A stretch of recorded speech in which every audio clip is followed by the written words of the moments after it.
COVID-19, the nature of truth, knowledge, wisdom, trust, obedience, and acceptance. Initially, this talk was planned to be a talk of philosophy for healthcare workers to sort of help them deal with certain issues that are difficult regarding the pandemic. But as I explored these topics further, this became a wider philosophical talk, including some political philosophy. When I speak of political philosophy, I'm not talking about politics, but the idea of how to govern. And so this smaller talk has morphed into something else. Hopefully it's still helpful for the healthcare workers, but the idea is others may gather different ideas from this talk. So what is the nature of truth? This is a very interesting topic since right now there is this idea of misinformation. So what is the ultimate nature of truth? And do we have truth? And how far are we away from truth? And so Socrates had this idea of the levels of truth and how close we were to it. So there's the ultimate truth. There's sort of, the next level is sort of the kind of perception of truth. And the third would be kind of the description of truth. He used the analogy of the chair. So there's the sort of the ultimate form of a chair or furniture, and that was kind of the similar akin to the ultimate truth. The next level was the maker of the chair. This person created the chair, the model of the chair, and this was as close as you could possibly get to the ultimate truth, but ultimately there were flaws and kind of variations within, as best as the maker could try to make it. The third level, he came up with a riddle, and he said, what if I told you that you could create anything in the world that you wanted? You could create the sun, you could create the stars, you could create me, you could create yourself, you could create anything you imagined. And the person says, how could I possibly do that? And Socrates, said it's easy. Basically, you paint or you write. And the idea is the painter is the third level of truth. He depicts something the maker has made and describes a certain aspect of it. But the idea is it is one-sided, or it is sort of one-sided in the sense that it cannot be a 360-degree description. Meaning when you paint something, you can only paint a certain side of something. And so the ultimate truth has everything. The maker of the truth has a piece of furniture which is 360 degrees, and it can be seen from every sort of angle. And the painter can only paint one aspect of the chair. If he is a good painter, he paints a very accurate aspect. But since the painter is different from the maker, he is not necessarily as skilled and knowledgeable in carpentry, and so some of these things will be off.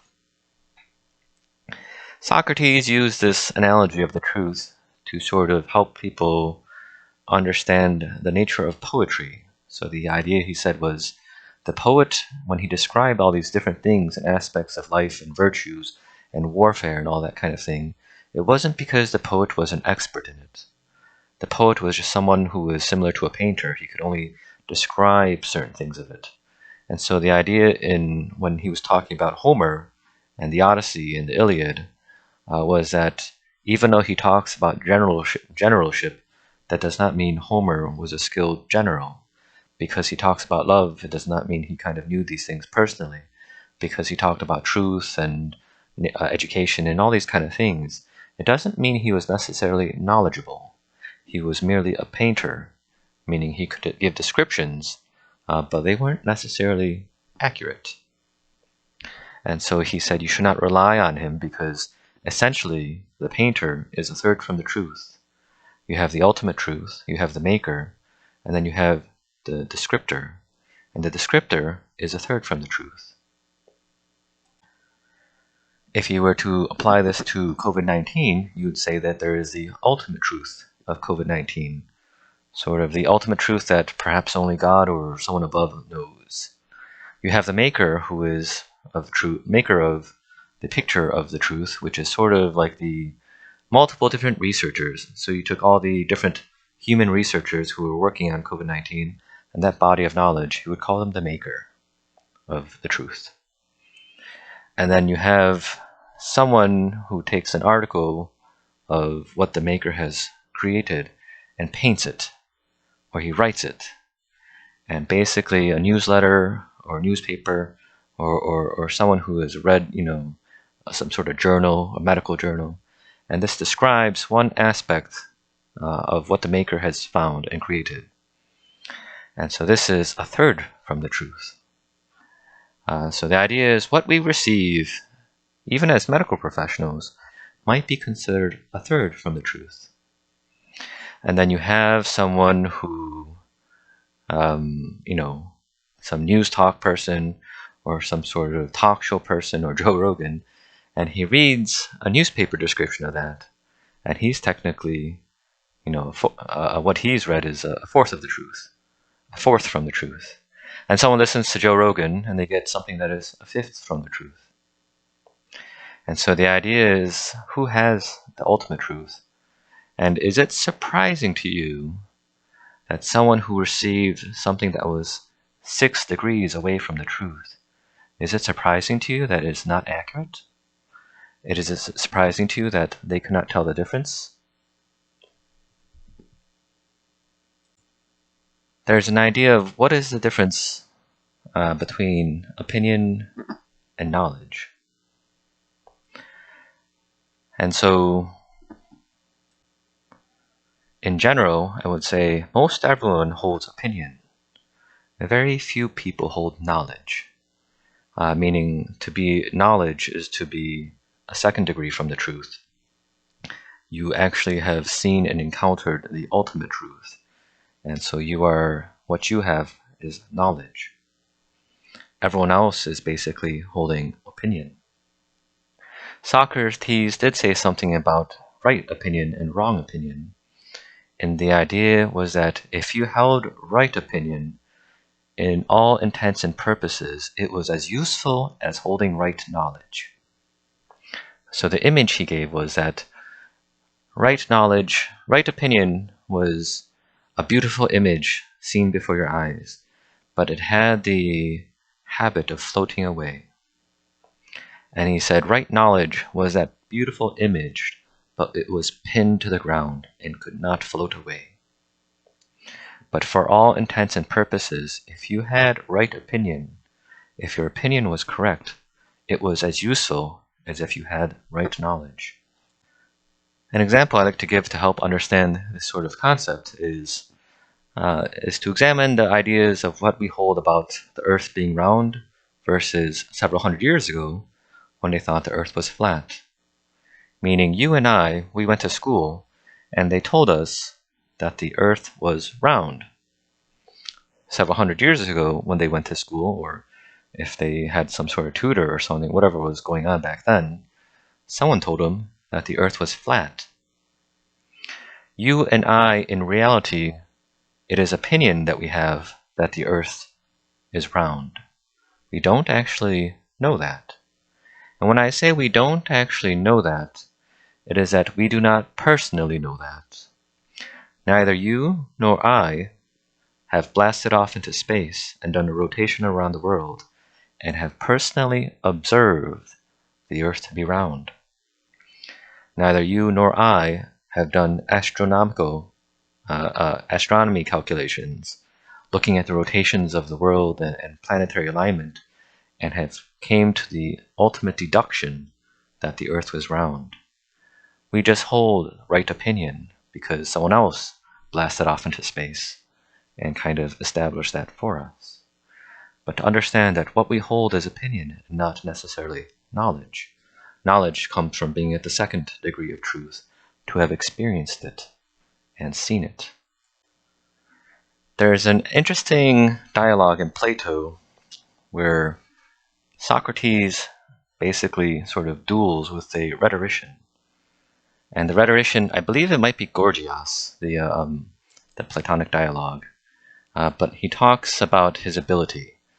And he talks about, I can I can do anything and everything, meaning my skill with words is such that I can discourse about anything.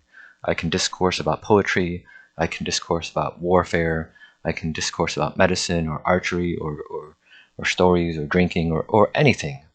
My knowledge and ability to speak is such that I can do anything as good as anybody. And that is why students come and seek me out, because I give them this capability of being able to do anything. And this rhetorician gave the example of having a brother as a doctor. So he said that sometimes he would go around with his brother, who was a doctor, as his brother went and treated patients. And sometimes his brother would encounter a patient and prescribe him medicine and try and say, "This is good for you, you should take it." But the patient wouldn't take his medicine. And he said, him, as a rhetorician, he would then step in and he would start speaking. And his skill with speech was so good that he persuaded the patient to take the medicine, meaning he outperformed a real doctor at persuading a patient to take the medicine. And he took this as proof that he could be a better doctor than even the doctor himself, because simply he was very good at speech. The dialogue is very interesting, but in the end, Socrates sort of tears him apart by saying that he makes the one conclusion, which is that he asks him, "Could you fool a wise person?" Meaning, does your knowledge of medicine fool a doctor, or can it only be used to fool a patient? And he concludes that no, he cannot fool wise people. His ability to speak has the ability to sway the masses, but a wise person will not be convinced. Meaning a rhetorician can persuade people of all sorts of certain things. And he made the example, if he could persuade a council to follow his tact for warfare better than the general, but he could not fool the general as to what was a wise course of action and what was not. And ultimately, Socrates sort of gave him a backhanded insult that there was nothing grandiose in what he was doing, because basically all he was doing was fooling people. And he called it either cookery or attiring. Cookery is sort of like spicing up a dish and trying to please people with different tastes and smells. And attiring was essentially just dressing something up, meaning you put fancy clothes on it and painted the face and did all sorts of outer changes.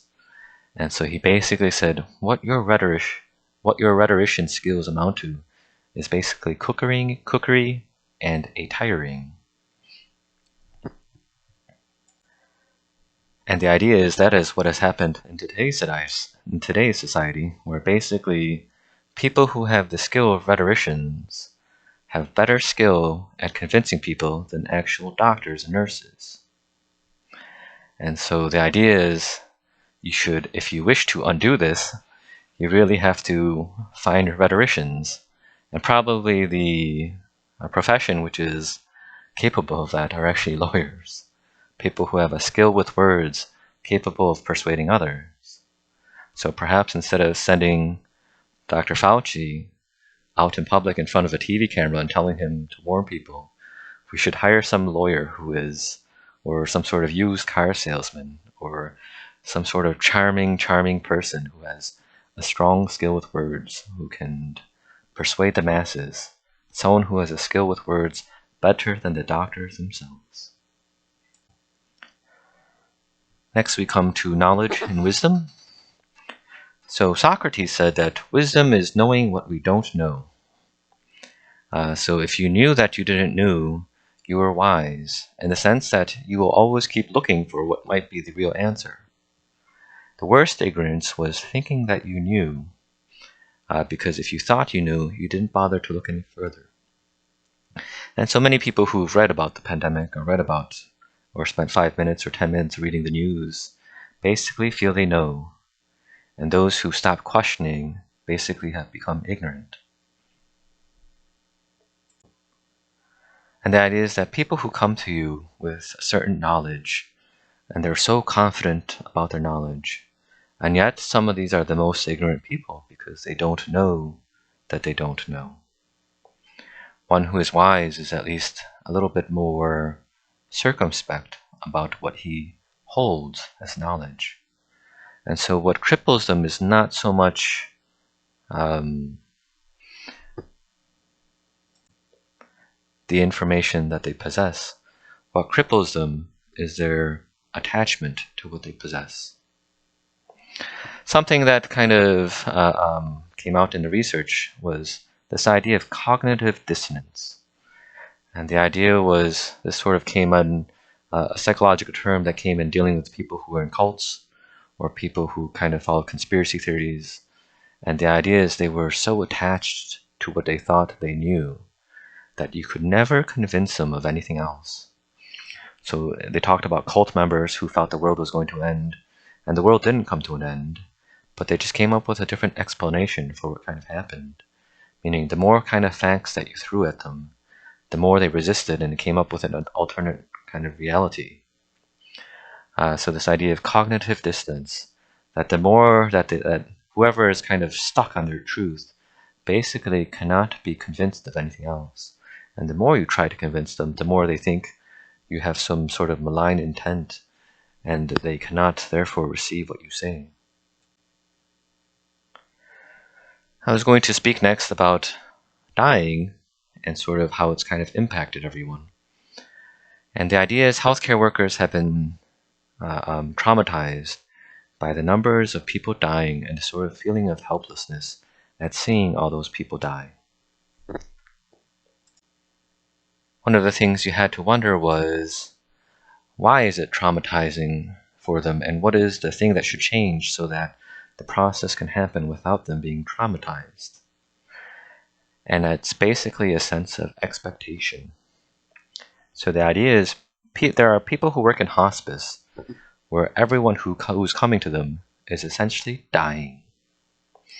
And they don't try to fight the dying, they try to keep them comfortable, and they basically die.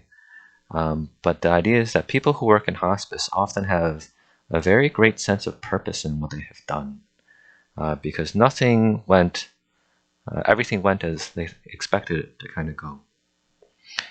People who don't work in hospice, on the other side of medicine where you're trying to save lives, they have the expectation of saving lives.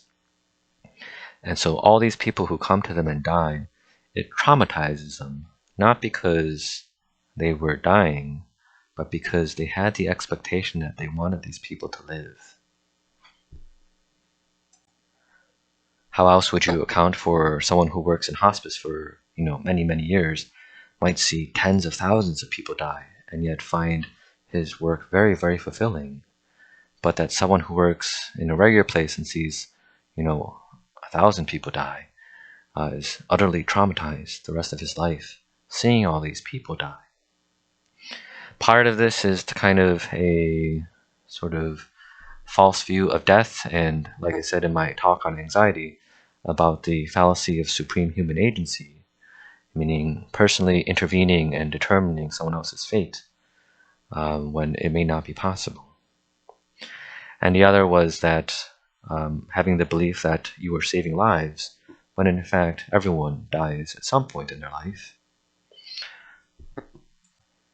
And the last thing about the idea of that they were dying without purpose, that they were all unnecessarily dying. I read this article in The Economist the other day where it talked about vaccination rates in East Asia. So in East Asia, they initially did quite well, and then after the Delta variant hit, kind of these nations were kind of clobbered, all these kind of countries in Southeast Asia. But this last article kind of said that there was an extremely high vaccination rate in all these Southeast Asian countries and East Asian countries. And they cited that one of the reasons why the vaccination rates were so high were because they looked at the news and they saw these people in America dying. The richest, most developed country in the world, kind of the superpower of the world. All these citizens were dying who were unvaccinated. And so that galvanized the people. And these people got their vaccines over there because of these people dying. And so if you only looked at sort of your own personal picture of things, you would say all these people died without a reason. If you pulled back your view and looked at a worldview, you could see that these people dying actually influenced events on the other side of the planet. And in that sense, they did not die without a purpose. Their death may have helped someone somewhere else. The last mention I will make about vaccinating and death. And so the idea is we tell people that vaccinating will keep them alive, but it's an opinion that we hold, and not necessarily knowledge. The reason I say that it is not knowledge is because that we do not actually know what they were going to die from. Meaning, this man who gets a vaccine or doesn't get a vaccine, he may die of a heart attack, a stroke, colon cancer, he may be shot, he may be stabbed, or anything might happen. Or he may die of COVID-19. And the idea is we really don't know. I would try to sort of look at it the way you look at cigarette smoking, where we tell everyone to quit smoking so they don't get lung cancer, heart attack, or stroke. But we don't know necessarily that they will actually get lung cancer, heart attack, or stroke. It just increases their probability greatfold. And there will always be people who defy you and live to the age of 90 after smoking 3 packs a day. And the idea is that's why you have to kind of be careful about how strongly you recommend it. Because everyone always cites that example of, oh, well, my grandfather lived to 104 and he smoked 60 packs a day. But the purpose is really knowing that we don't know. That, yes, it is probably better that they quit smoking or that they take their vaccine. But we don't know for sure that they will die if they don't follow advice. And if you learn to view it closer to cigarette smoking and all the other advice that we kind of give and gets ignored, it will not bother you as much. Meaning on a daily basis, you give people advice to eat healthy, to exercise, to get their colonoscopy, to get their mammogram, to get the other vaccines, to get the flu shot. But when they all disregard your advice or don't follow it or only follow parts of it they kind of agree with, do you get shockingly angry or upset or mad? The idea is no, you don't. Because you see this happens on such a regular and routine basis that if you got mad, it would absolutely drive you insane. Once you understand that, it will bother you less when people ignore your advice to take the vaccine. Next, we will talk about trust. This is sort of an epiphany I had when I was kind of thinking about this. There was an interesting article in JAMA a few months, or maybe even a few weeks ago, where it was an HIV doctor who talked about her work treating HIV patients during the HIV pandemic. And she gave a story of one patient in particular, a patient who kind of spent lots and lots of time with her. Every single visit, basically, she would encourage him to take his HIV medicines, and every single visit he would refuse. And there was a kind of a relationship that developed between them, where they had good kind of rapport.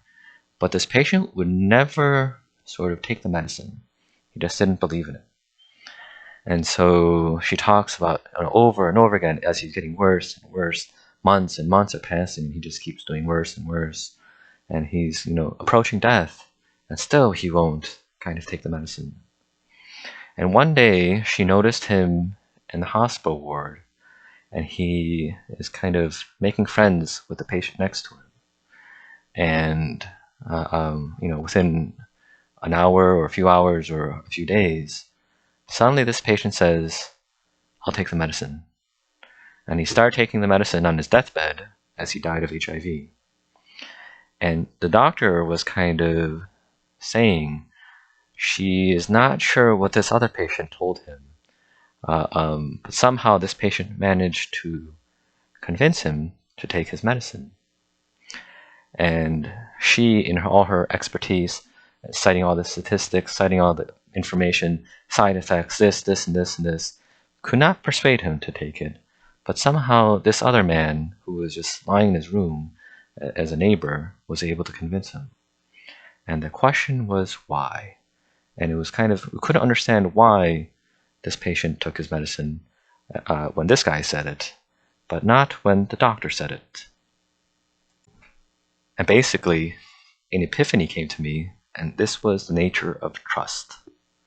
So during the Syria kind of thing with the chemical weapons, it was Barack Obama or John Kerry, they said, trust but verify.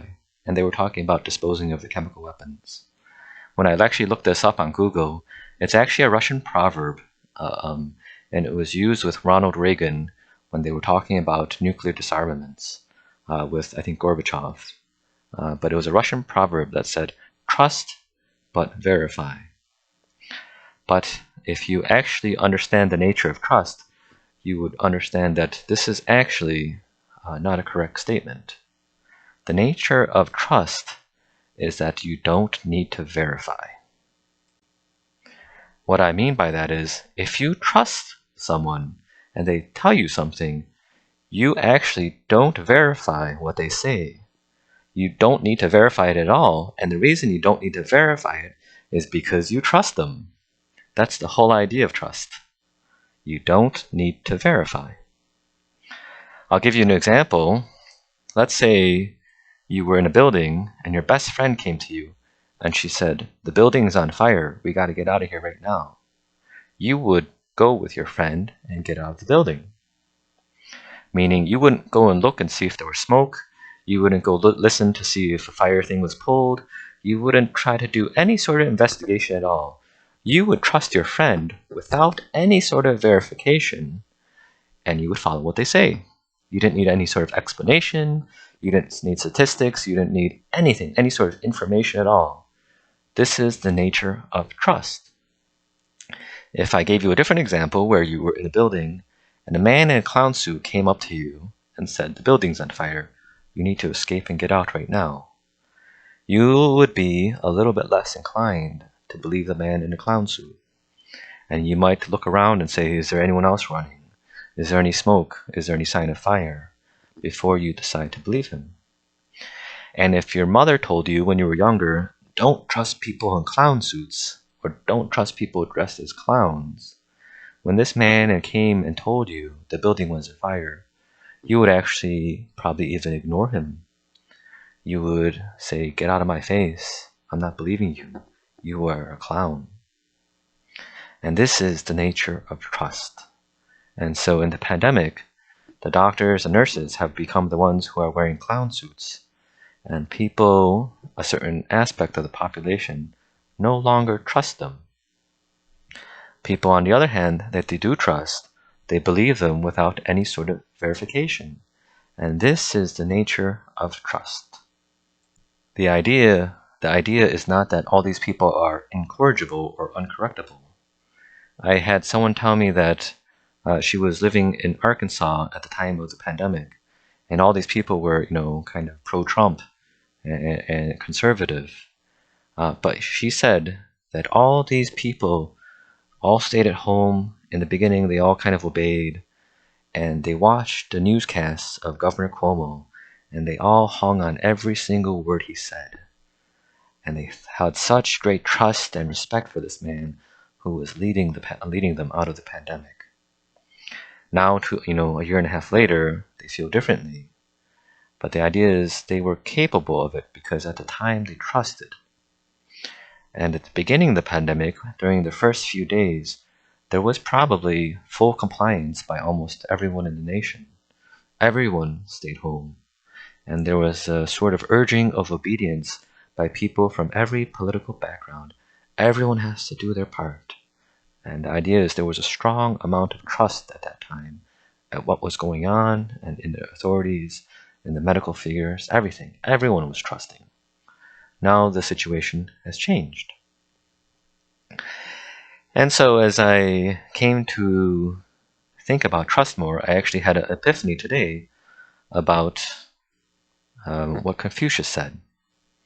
There's a dialogue in Confucius, in his, I believe it's in either Analects or the Doctrine of the Mean, where someone asked Confucius, what are the three things necessary to rule? And he said, food, the army, and trust of the people. And so someone asked Confucius, if you had to lose one, which one would you lose and still kind of survive? And immediately he said, the military. You can lose the military and still survive. And he was asked next, if you had to lose one more, which could you lose and still survive? And he said, food. Because if you have the trust of the people, you can survive famine and drought, and you will still make it through. If you do not have the trust of the people, even if you have food, you might be overthrown. And so the idea was, in the ruling by virtue, trust of the people was most essential.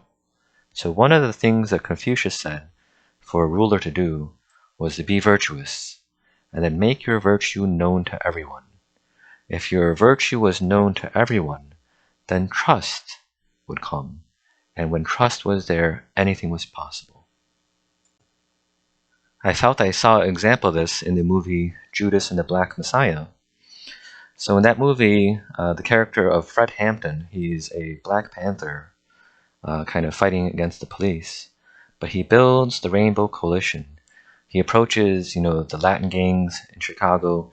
He approaches poor white people who kind of don't like the police either and have been victims of brutality. He approaches, all the different other categories, the other black gangs, and he tries to sort of build a coalition of people trying to improve the city.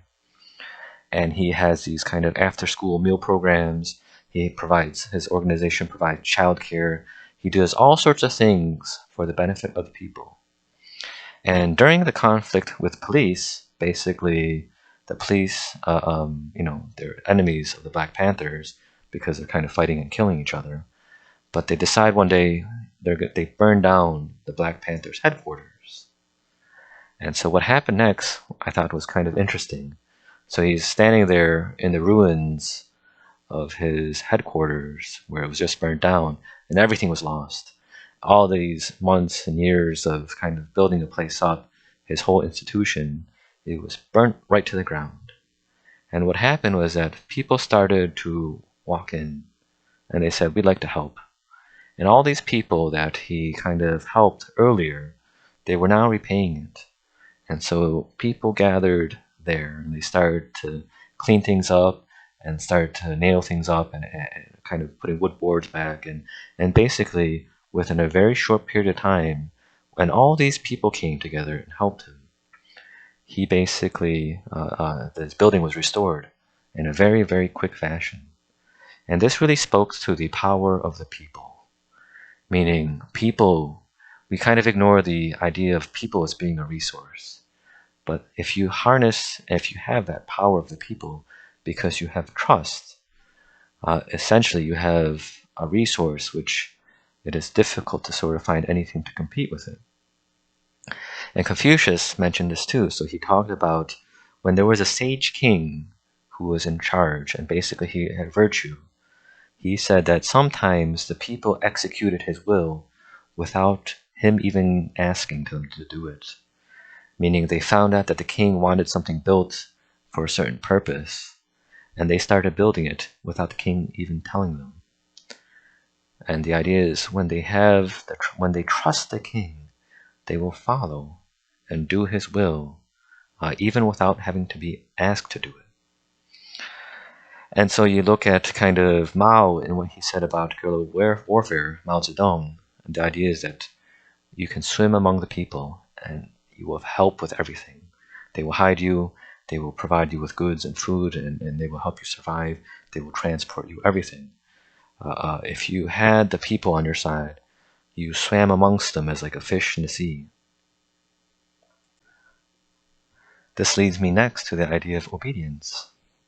And so the idea is obedience requires an amount of respect and trust. If you don't have trust, people won't obey. And we talked about this in the last talk about justice, about sort of a legalist versus ruling by a legalist means or ruling by virtue, meaning ruling by law or ruling by virtue. And so if you rule by law, you have punishments and you have threats and you have rewards. And so when law is present, people will follow. When law goes missing, though, people will sometimes do whatever they want.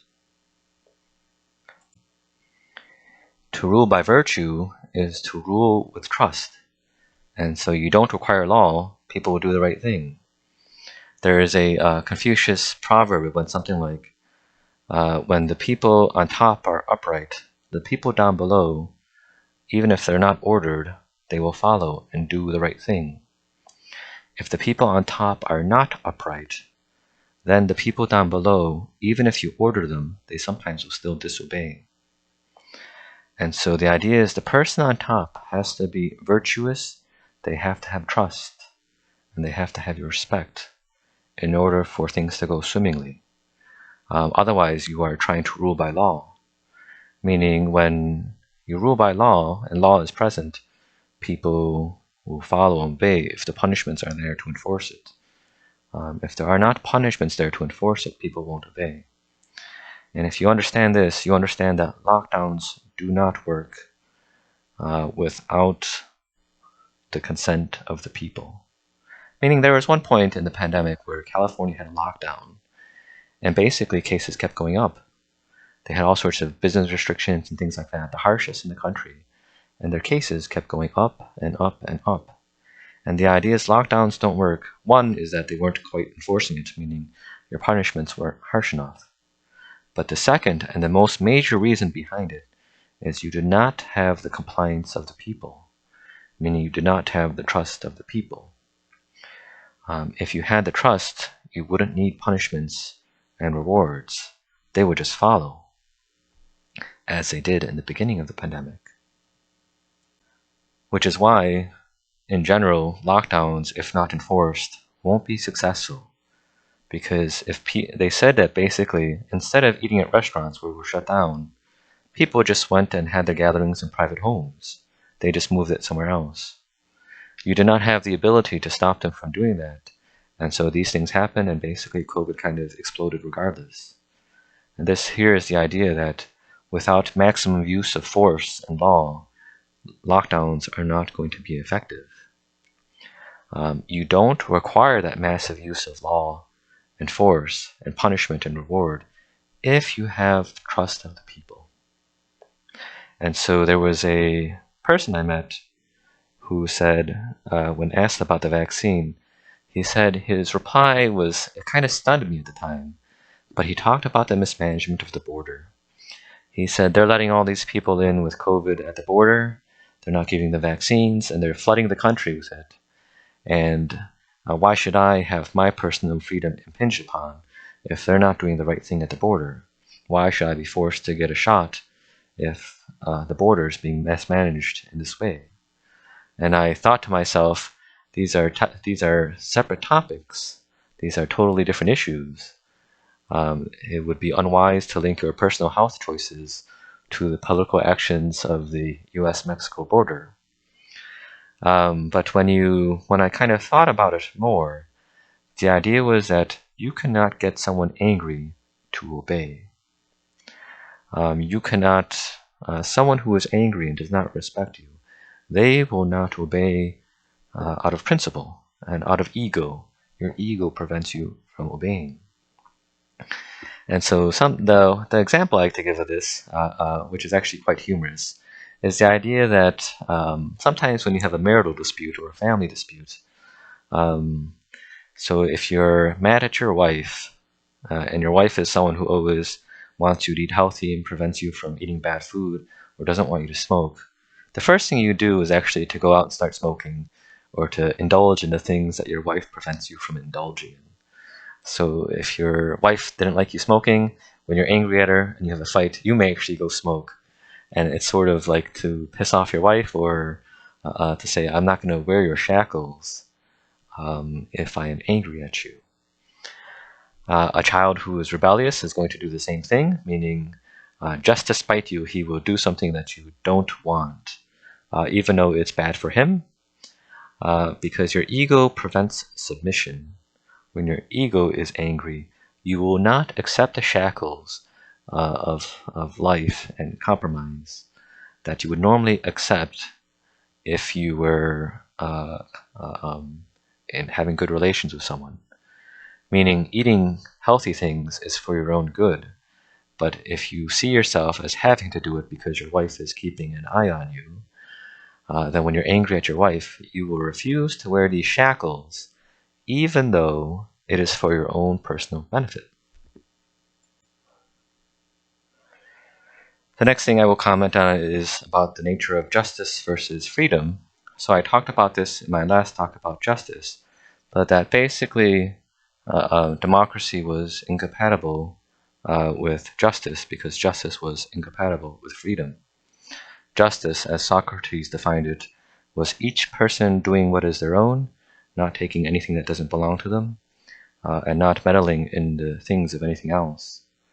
And so a just society would take away freedom of speech, in the sense that you could not have anyone kind of saying whatever they wanted. So you could not have people giving vaccine misinformation or COVID misinformation in a just society, because in a just society, people would not allowed to be meddling in things that were not their own. And so understand that part of what is going on is the nature of democracy and the nature of freedom. Unless you are willing to accept taking away freedom of speech from everybody, you will not, this sort of thing is naturally going to happen in a free democracy. The last thing I will mention is about dealing with anti-vaxxers and anti-maskers. And the idea is, in parts of the pandemic, there are places where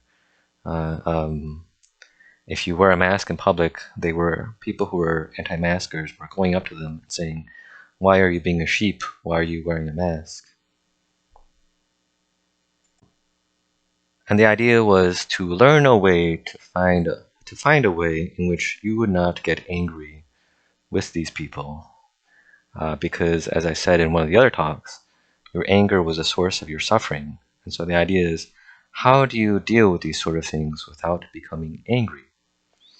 And basically, the Stoics had an idea, and Socrates, they probably got it from Socrates, but the idea of Socrates and the crying guard. And so at the end of his life, when he was forced to commit suicide, Socrates, there was sort of an event where he was saying goodbye to people. And he sent all the women away because they were all crying. And the idea was he did not want to look at dying as a bad thing. And so he did not want people mourning at the fact that he was about to die. And he said to a disciple who was sort of sad and mournful that, "Do I need to send you away as well, along with the other women that have been sent away?" The idea was that if you were showing mournfulness, then it went against what he said about death and dying. And because these were his philosophy students, he expected something higher from them.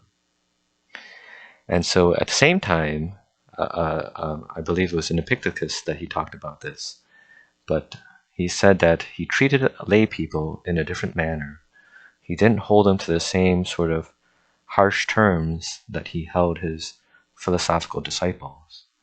And so there was a guard who was there to kind of stand guard while he administered punishment, where Socrates was to drink the poison and die.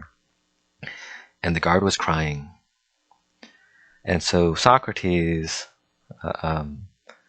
saw him, and he didn't try to scold him or do anything. He said, "How kind of him to shed those tears for me."